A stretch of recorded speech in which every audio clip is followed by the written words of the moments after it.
So welcome back to the channel. Today I want to go through some of the kit that I take with me when I'm going away in the field for say 3 to 5 days, maybe a week. And just some of the stuff I do take along with me which may help you out. It's no particular order, guys, but it's going to go through some of the basics. This list isn't exhaustible. I'm always putting stuff in, adding stuff, as I probably will do with this kit, but this is kind of just the basics.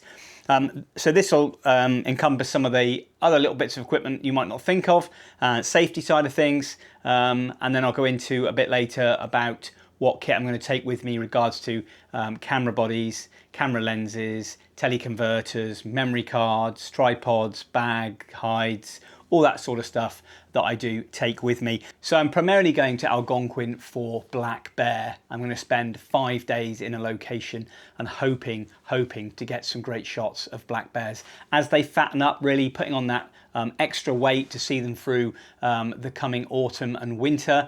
They'll be feeding in a certain area on blueberries and lots of other berries and plant material. They're kind of like 95% plant eaters, really, with a very small proportion of meat. Depends on the geographical area, but it does vary. But here and where I'm going, they do feed on predominantly plant material.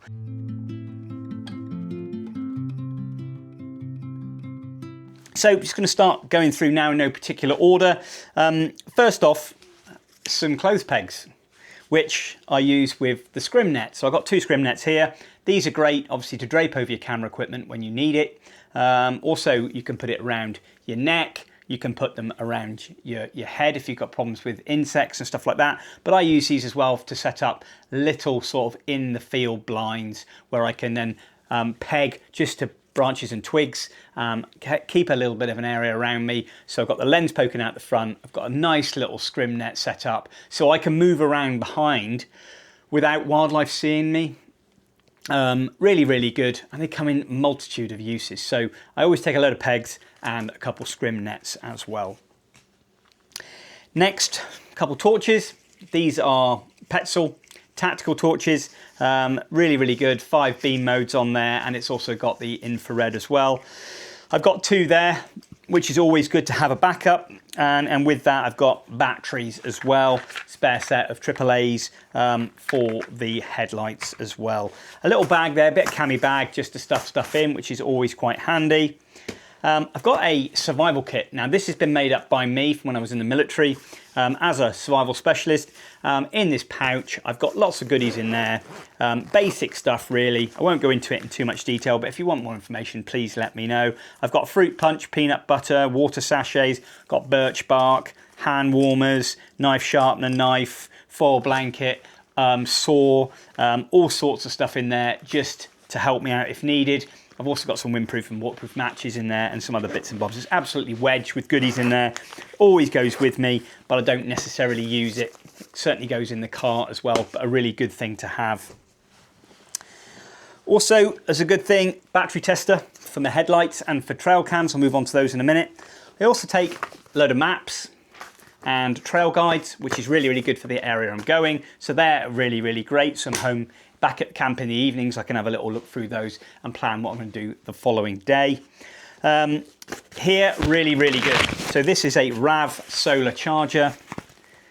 Unravels it there. You've got some nice little loops at each end. You can hang that up on your tent, on your car, roof tent, whatever. Direction of the sun will trickle charge in sort of fairly light, in fairly shaded times, but direct sunlight, absolutely brilliant for some fairly low voltage camera batteries, good for your mobile phone, good for your vlogging camera and all that sort of stuff, but really handy. You've got 3 USBs there, and they are USB-A, and you can plug converters in there and then just charge up your devices from there. But really good to have. Got a few carabiners there as well, so I can loop that around. Okay, another thing I've got, as I said, got some spare AA batteries. These are lithium batteries. In tandem with that, I've got the chargers that go with them. Really good for your trail cams. So I'm taking some trail cams. These are Browning HP 4s. They'll go with me with memory cards and the batteries there. And I'm also taking a Guardi Pro as well, which is a wireless one. which I'll probably put around the campsite just to see what comes around at night. There's apparently a local wolf that comes in, has a little snoop around, so it'd be good to have the camera there, and that will then activate to my phone and I can see if anything's moving around. So that's what I've got so far. Next is battery chargers. Now these are brilliant power banks. I've had these two for a few years, just dressed up with a bit of cami tape. They're really, really good. USB-A at the top, USB-C, really, really handy for mobile phones and for vlogging kit, microphones, that sort of stuff. When you're in the field, just take one with you, plug it in, job done, and it trickle charges those. Or plug them into external screens, plug them into mics, all that sort of stuff. You can keep things trickle charging whilst you're using them as well, so they're really, really good.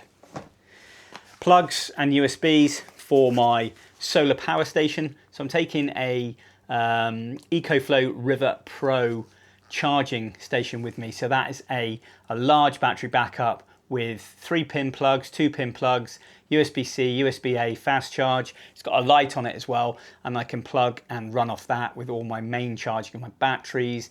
I can use a kettle off there. I can use a little cooker as well, electric cooker, if I wanted to. But I'm taking that with me. As well as that, I've got a 100-watt solar panel as well, which will be placed on the roof tent or on the car, dependent on where the sun is, and that will trickle charge up throughout the day when I'm out in the field, and when I get back and I charge batteries, download, etc. Powering my MacBook Pro, that does all the work, and then I can just use that and then charge it up the following day. Because I'm in an area where I'm going, it's not in the middle of nowhere remote, but it's in a no radio, no dogs, very private part of the campsite. And I haven't got no means of electric. I've got water there, and the shower block is quite a considerable distance away, so I'm going to be nice and quiet on my own. So yeah, the power banks and things like that will come in handy big time.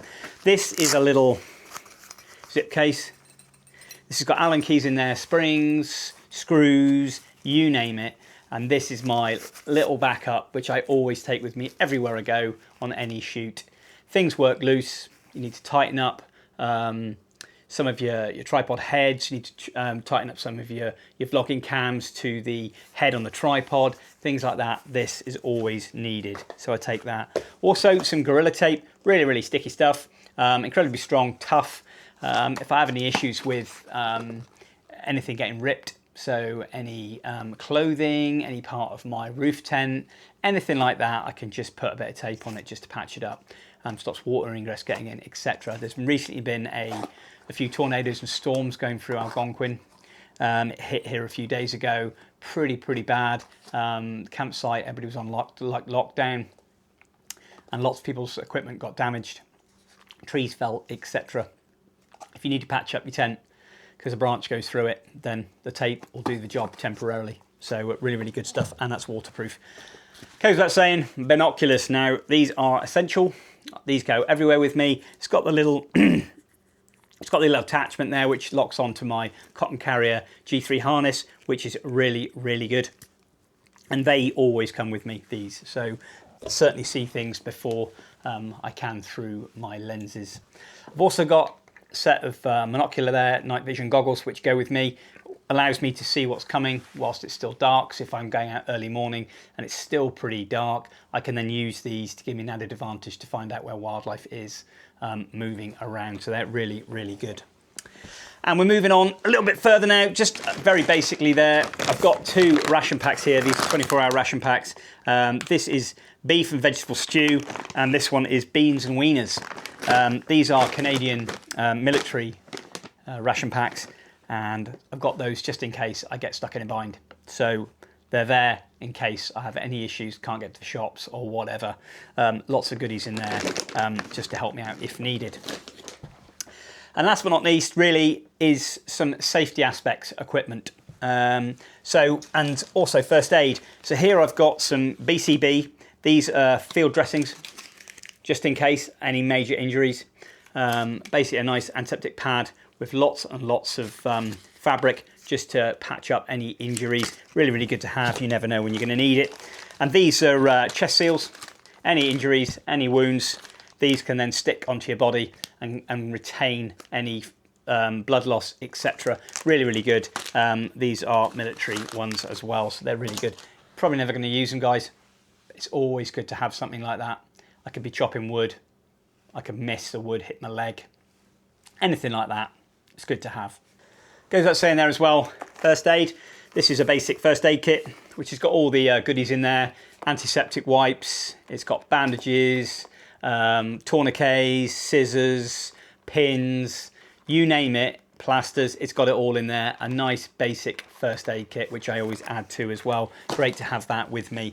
And then going on to the final bits really, is knives and safety kit. So this is my old Gerber lock knife, which I've had for years. That always goes with me, and that's there if I want to do like make any sticks, any spoons, anything like that I want to sort of play around with at the fireplace. I always use this. Feather sticks, maybe stuff for marshmallows, cooking, etc. Ideal. I've also got a bigger knife as well. This is a SOG SF knife. This is incredibly sharp, absolutely awesome knife, fixed blade, and that goes with me really everywhere I go in the wilderness, just in case I need it. I've also carrying with me is some bear deterrents. So we've got here a Frontsman bear horn, which is designed really to let bears know that you're in the area. You're supposed to be walking along tracks and trails, backcountry, and you're supposed to give this a blast every now and then, just to let wildlife know that you're in the area and for them to move away. I walk around quite stealthily. I don't want things to know where I am, but if a bear was at distance to me and I could see it, got visual, bears have extremely good sense of smell and hearing, but their eyesight is quite poor. If they did make their way towards me and I felt as if the body language was changing, I could just put a bit of a honk on the old horn, let it know I'm there, and it would probably have a divert or just hold off a little. But it's good to have it, probably never use it. I don't really want to use it all the time because I don't want people to get annoyed. There'll be other people there. Honking a great horn like that is good to have just in case. In tandem with that as well, got a bear bell. Wouldn't really ordinarily use this, quite noisy. I take one with me just in case. I'd rather have kit than not, rather be prepared than get caught out. I'm in a car, I'm in an area where I can take a load of stuff. When I go out for a shoot, I won't be taking all of this with me. I'll be taking what I need for the day's shoot, but it's good to have it all with you. And I've got a nice large car, I've got plenty of room. And last but not least, guys, is bear spray. So this is Frontsman holster there with Sabre spray, and this is for cougars and for bears. Safety cap on top. If a bear does come too close to me for any reason, and I've talked to the bear and I've let it know I'm there, made my presence aware, increased my surface area, bit of shouting, bit of talking, just not sort of stressed, but you know, if they do suddenly get a little bit excited and they get too close, then I can let this go. You need to point this basically to the ground level. You don't want to be putting the smell and shooting it over the top of the bear as it comes underneath. You want to aim it quite low, and that goes towards the bear, mindful of wind direction. They get a waft of this, they're gone. And they do say this is better than any gun rifle. And they have proven to work really, really well. They've got a shelf life of 3 to 5 years. This one's brand new. I've got another one as well, just in case. So that will go with me, and that will be round my belt on my trousers. It will be with me at all times, and the knife will be fixed to my bag. This is kind of a last resort. If everything else failed and all I had was my fists, I'd rather have a knife in my hand just in case to give that a go. But probably won't need it. It's good to have it. A lot of people don't carry it there. It is recommended. I'm going to take mine, and I don't care what people say. Safety, it's all about safety, and I don't want to get caught out. The last time anybody got rumbled and killed by a bear in Algonquin was 1994, sadly, where 2 people got killed. So for me, I don't care if it's so long ago, you know, 31 years ago, I don't care. I'm still taking the kit. I can handle myself in most environments, but something like that, you've got no chance. But if you've got kit like that, horn, bell, knife, and bear spray is a must. But that's basically it there, guys, for some of the ancillary equipment I'm taking. Bit of safety, bit of first aid, some other little things you might not think of. Next, we're just going to go through some of the camera equipment I will be taking with me, and some tripods, hides, etc.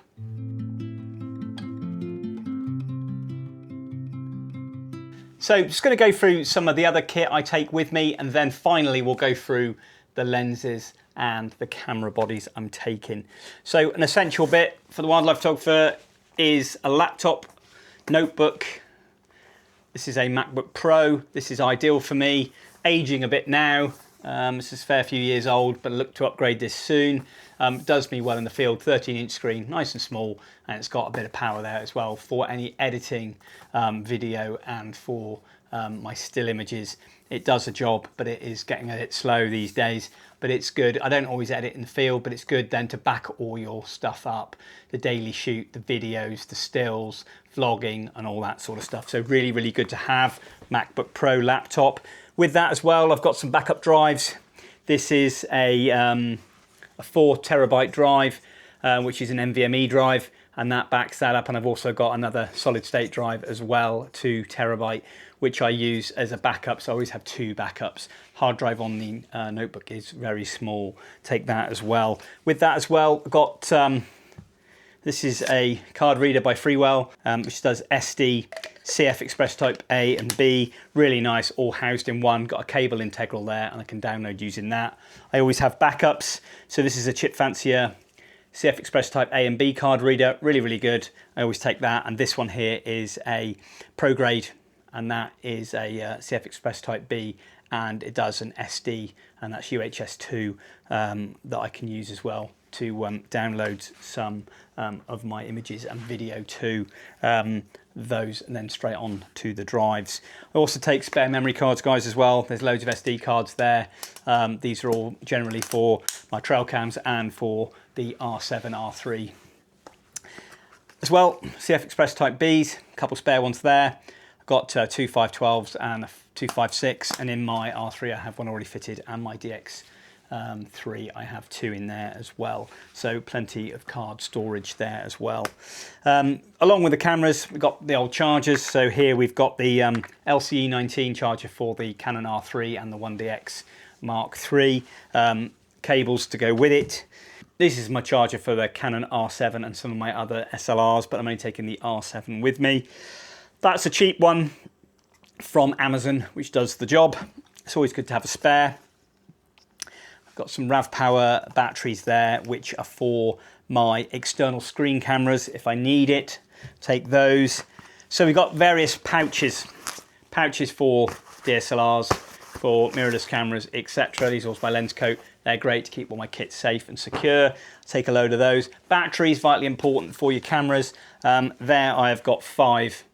These are LPE19s for my Canon R3 and 1DX Mark III. 5 of there, fully charged, ready to go. As I said, I've got the charger, but 5 would be sufficient enough for me whilst I'm there. Got more, but that's all I'm taking. This is a charger by Lano. Done a review on before. And this is a charger that actually houses the batteries in the top. So you've got a lift at the top, and you've got your batteries there, and it's a charger. So it's a charger built in. So you pop the batteries in, you close it, and it charges the batteries up. You can also USB-Cs there. You can also plug in your mobile phone. Any other devices that require charging, you can charge from here, and that's a really good bit of kit. Did a review on that, so it's a nice bit of kit to have. Got that there just in case when I'm in the field. Same as a power bank, really. Batteries for Canon R7, got 4 of those, should suffice, and another just a little lens pouch there for my converters. Then going on, I've got basic cleaning kit. So I've got puffer brush, got a little brush there as well, just so I can clean and wipe any lens stuff off. I've got some lens cleaning fluid. I've got a Selvit cloth in there, and I've also got some PEC pads as well in case I need to clean my lenses. I generally don't do it in the field, but I've got it just in case I need to, just housed in there, just in case I need it. Okay, pair of headphones, easy listening in the evening, chilling out, watching a movie, maybe playing back some of my my footage from the day. Always good to have. This is a mic setup. This is DJI Mic Mini for my vlogging. Lots of stuff for the vlogging side. This is my Osmo Pocket, which is a great vlogging cam. I really like it, but this is kind of like my backup now, because I said before in my reviews it's quite flimsy, but I really do like it. Matt's going with me as a spare. And this is my main one, my Osmo Action Pro, which is really, really good. And I've got 3 batteries in there. I've got the vlogging tripod, all the other bits, extra mics in there as well if I need it. Really good. So I've got the 2 vlogging cams if I need. Moving on, there, we've also got another external screen as well, which I may need if I'm recording at distance from a hide, stuff like that, if needed. Remote control and some other batteries in there. And here, this is an external mic. This is my Rode Video Mic Pro Plus with the windshield there and the normal muffler with all the cables, all the bits and bobs, and a tripod head as well if I need it. So I'll be doing some recording, some audio when I'm there. Really, really good to have. And in here, I've got my newer F700 external screen, which is a 7-inch touchscreen, which I'll be doing a bit of a review on when I'm in the field, hopefully photographing bears and other animals and birds within the park itself. That's kind of quite a lot of kit, I guess, to take. I think, God, it's a crazy amount of kit, but if I'm going away and I'm restricted on room with luggage and things like that, then obviously I'd take a lot less. I wouldn't always have a backup of everything, but because I'm going on my own, I've got plenty of room, I'm taking quite a bit of kit with me as well. Right, just moving on to sort of tripods and things. So I've got my Jitso Series 4 tripod there, and this is my Wimberley Gimbal Head Mark II with a protective pouch on. That goes with me, mainly for my still shooting, guys, because it's not particularly great for video. You need that smooth panning motion for video. I do a little bit with it, but it's a bit juddery and jerky, which isn't great. And I've got a Photo Pro ball head here, which is quite robust, and that will be also used as well if I need to, slightly better with that panning motion for video. I would ordinarily take my good old Manfrotto. This is the 502AH fluid video head, but it means I've got to take a load of plates with me as well for different lenses, and I can't really be bothered to take all that, so I'm going to leave these behind and just take the ball head and the gimbal as well. Little Jobo thing with the legs on for my vlogging cam if I'm doing a bit of walking around, need the camera to be connected to a tree whilst I'm vlogging, etc. Always handy to have. This is a lens coat beanbag for the window of the car, maybe a rock on the ground, a stump, whatever. It's good. It's full of birdseed. It's pretty weighty, but it cinches down to my bag, and that's really, really good. It's very non-slip rubber on there, on the car, etc. I can just use that if needed. And last but not least, comfy seat. My good old trusty seat that I've had for probably about 12 years, and this is awesome. It's getting a bit threadbare there, but it does the job. And it's got lots of mud on it still, all over the floor. But yeah, so that's some more kit that I take. I know a lot of you are probably thinking, geez, that is an awful lot of kit, but I've been a wildlife photographer for a long, long time, and I've accumulated a lot of kit. As I said, if I'm ordinarily going out somewhere with restricted room, going overseas, doing a photo tour somewhere, Latin America, etc., I'd just take one bag. Most of my stuff would be in there. I'm really narrowed on lens choice and what I can take with me, so it'd be a lot less than this, all in one bag. I'm just going to quickly go into the bags I'm taking as well next.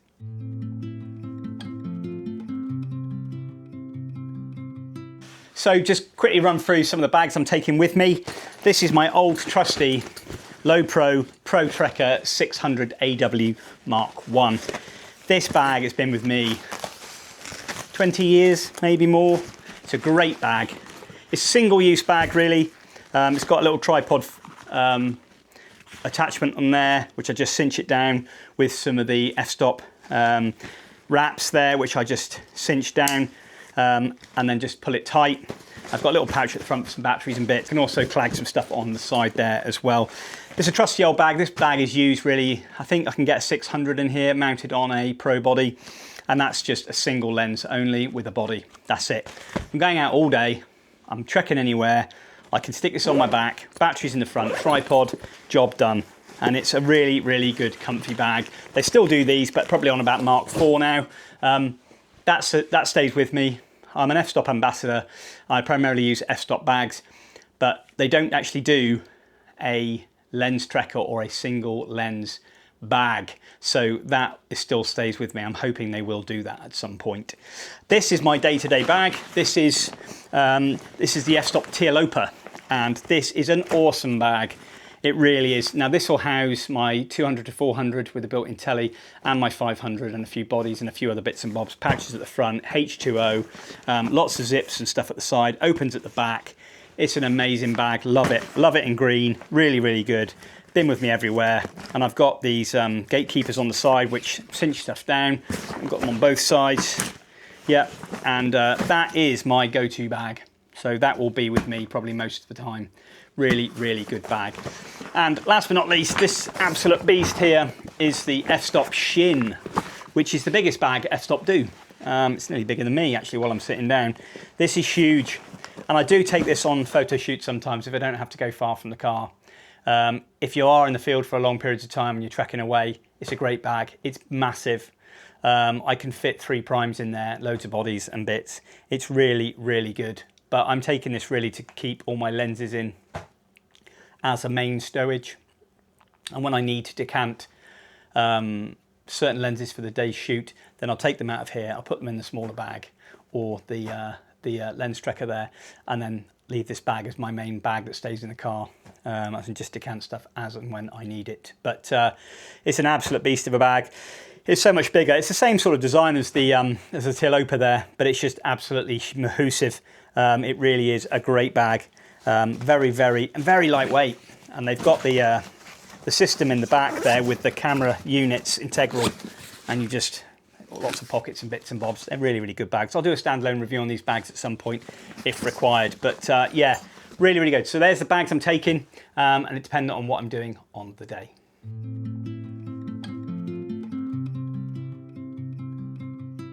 So last but not least, the actual camera equipment. Amongst all of that other equipment, ancillary equipment, cameras, safety equipment, bags, laptop, all that sort of stuff, we finally get down to the actual photographic equipment. It seems an awful lot, guys, and yes, it is. This is not what I would do all the time. I'm literally going for 5 days, and I'm about 3.5, 4 hours away from home. I can't just nip back. I need to have all the kit that I think I'm going to need. I'm not restricted on room, haven't got the family on board, the dogs and all that sort of stuff. I'm just on my own, riding solo. So I'm taking probably more than I use, and I usually always take more than I actually use. We're just going to go through the camera bodies to start off with. So we've got my good old trusty R7 with the latest firmware update, which I've just installed. And the camera's been working absolutely fine, so that'll be there with that crop magnification of 1.6 crop. Gets me in a little bit tighter. Good in good light, not so much in early morning light and last evening light. Obviously being a cropped sensor camera, not as good in low light, but a really, really good camera, great files, and an absolute must. Lightweight, nice and easy. And I'm really pleased with this camera. Shoots 4K 60 video as well. Really, really nice. So that will be with me as well. Then we go into the main camera, so the Canon R3, my main go-to camera. Absolute dream of a use. No point in going into the specs of this camera because kind of most people know what it is. Didn't go for the R1. The R3 delivers all I need, and I like that it's quite small and compact, and it does the job for me. I'm not worried about that 24 megapixel sensor. For me, it works really, really well. It's reliable, great video, happy days. So if I'm shooting 2 cameras on the day, I've got my good old, my Canon 1DX Mark III. Now I've got 2 of these. These have just come back from Canon from a service, all good to go. This will go with me probably on some of my tripod setups for doing videos at distance. Also good for backup, great in low light, same as the R3. But hasn't got the IBIS and stabilization that they have got, but it's a really, really good camera, and I love using this. Depends on subject sensitivity, but it does live view 20 frames a second and 16 just with the mirror, so it's a hybrid shooter, so that goes with me as well. So they're my 3 main bodies. Obviously it's gone through all the batteries with that as well. I'm going to go through the zooms now. So here these are without the lens hoods. Lens hoods are over there, but this is a Canon 100 to 400 Mark II EF, and that goes on the Canon 1DX Mark III, and also I can put it on the R3 and the R7 if needed with the good old the EF control ring mount adapters here. I've got 2 of these. They fit onto the end of those. It allows me then to use EF lenses on RF bodies, so the R7 and R3. So I've got 2 of those in case I've got a multi-setup going. We've got another zoom, so the go-to, the Canon 100 to 500 f7.1, which is my go-to lens for sure. Absolutely love it. I can do everything with this lens pretty much. 100 to 500, good zoom range. Low light, it's still fine. The capabilities of the R3 is amazing. So shooting low light with this, I really do love using it. It's a great lens and always goes with me. And that'll be used more than anything. Nice and lightweight on the go. So we've also got the RF, little dinky RF 70 to 200 there. Don't use this that much, but it's great for stuff which is quite close by. Good for a bit of landscape stuff as well. Really sweet lens and very light. Obviously got lens hood with that as well. Here we got the 16 to 35 IS Mark IV. This is good for landscapes, birds and sort of, well, animals in the environment. Really good lens, which I use quite a bit for sort of landscape. Next one, I take it with me everywhere, but this is my 8-15 fisheye. Now I probably won't use this, but it's a damn good lens, and I love the fisheye effect. I really ought to use this more often, but that's going with me as well. Taking my macro lens, so the EF 100 mm macro f2.8 LIS. Great lens. Don't use this that much, really should use it more, but good for close-up work, and you can use it for birds and mammals in the environment if they're relatively close, so always good to take. And now we move on to the sort of prime lenses. I'm taking, for extra reach in good light, this is the RF 800mm f11. Great for video work, maybe not so good for stills in low light, but it's damn good for video in good light. It gives you that reach on the R7. It gives me an incredible reach. I really like it. It's got a bracket on the side there, so I can just mount that. Nice and easy. Comes with the lens hood there as well. Really like this lens. Don't use it that often, but it's going with me for sure. And then I'm taking my trusty good old 300 f2.8 IS. It's a great lens. One of the sharpest, best lens Canon have ever produced. This is a low light beast. It really is. So if I'm shooting early hours of the morning at relatively close range, or animals in the environment, it's a great lens. It just gives me that little bit more stops of light there at f2.8. It's sweet at f2.8. It's sweet at f5.6, f4, whatever. It just is throughout the range. It's a damn fine lens. It really is, and I've got to take that with me. I really love this lens. It's great. Moving on to another is the Canon 200 to 400 LIS, and this is with the 1.4 tele built in. So I use this, so 200 to 400 at f4, and then you engage the tele converter there, and that puts you up to 560. So your zoom range from 200 to 560 is awesome. This really could be a lens you take out all day and you can leave the rest at home. It really is one of those lenses, a bit like the Canon 100-500 RF, which is a great lens, but this is a lot sharper. It's so much better in low light. It's not shooting at f7.1, you're shooting at f5.6 on the top end at 560. I really love it. It's a great lens. I know a few people have just recently bought these after watching my review. You can't go wrong with this lens. You really can't. I love it. And I'll be using that in most situations. If a subject's quite far away, you can use it. If it moves closer, I can use it. It just gives me that flexibility, which is great. And last but not least for the primes is my good old trusty EF 500 f4 Mark II. Now this is a great lens, fast, optically amazing at f4 and further up. It's just great. The IS is good. The AF is amazing. It's so quiet. I really love it. It's a great lens. And combined with a 1.4 tele, if I want to get a bit closer, so I engage that, gives me 700 mm with the 1.4 tele on that, and the images are still amazing. You'd be hard pushed to see any difference taking it off and putting it on. So a really, really good combo. Can't quite say the same for a 2x telly. You whack that on, you are losing 2 stops of light, and the images do start to degrade somewhat, although I've not actually used it much, so I couldn't really tell you if it does or not, but apparently it does. But it gets you out of a pinch if you need to. If I'm doing video at distance and I'm shooting at 1000mm there, yeah, it'll do a great job. I'm taking that with me as well. So that is it for the lens lineup. Quite a lot, I know. But when I go out and shoot daily, I'll be taking probably 2 lenses with me and 2 bodies, and that's it. But it depends. I'm going out very early in the morning. The 300 f2.8, want to do some landscape stuff with subjects and environment. If I'm out all day at distance, so I know where an area is that they frequent, but they don't tend to come to and fro, then I can use the 500. I need the flexibility of zoom range. I've got the 200, 400, and the rest of the lenses. I'll have 1 prime and 1 large zoom set up on a tripod, and I'll have another body with a zoom, which will be the 100 to 400 or the 100 to 500 constantly with me. So I can then shoot behind as things moving in the air much easier than I can with a prime on a tripod. Any questions, guys, please leave them in the vlog description below.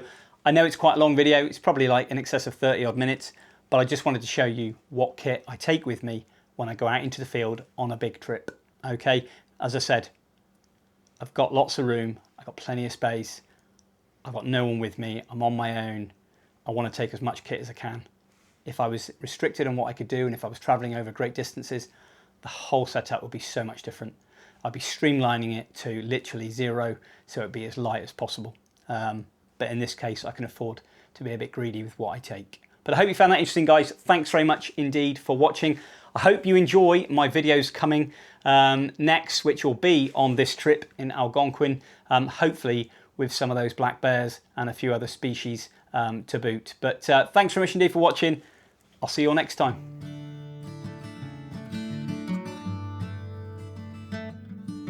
So guys, I've got a moose just behind me.